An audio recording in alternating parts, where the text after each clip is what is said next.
Hello అండి, అందరికీ శుభోదయం. నేను తెలుగు నేర్పిస్తున్నాను కదా, తెలుగు అలాగే ఇంగ్లీష్ కూడా ఎలా పలకాలో అన్నది కూడా చెప్తున్నాను.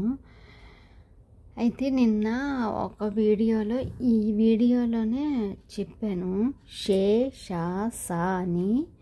అయితే షే అని మనం పలుకుతాం కదా, ఆ విధంగా నేను ఎస్హెచ్ఈ షే అని రాశాను. ఈ అక్షరానికి తగినట్టు ఇది రాశాను అన్నమాట. మనం షే అన్నప్పుడు ఇది ఇలా రాస్తాము. ఇంగ్లీష్లో దీనికి ఇంకో అర్థం ఉందండి. ఏంటంటే ఎస్హెచ్ఈ షీ, ఎస్హెచ్ఈ షీ అంటే ఆమె అవుతుందన్నమాట, ఆమె.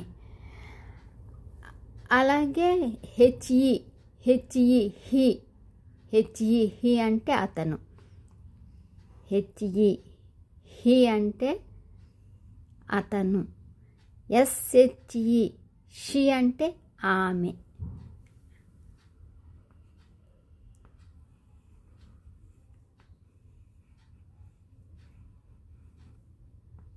ఆమె. హీ,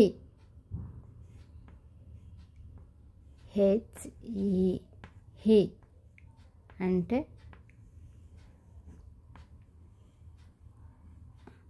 అతను అన్నమాట. అది వేరే అర్థాలు అన్నమాట ఇంగ్లీష్లో. కానీ షే అనేది ఈ అక్షరానికి ఇలా పలకాలి, ఇది అందుకే ఇలా రాశాను. ఎస్హెచ్ఈ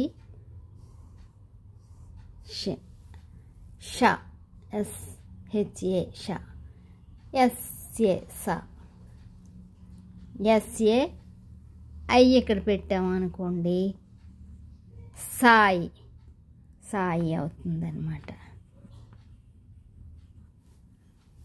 అది ఓకేనా?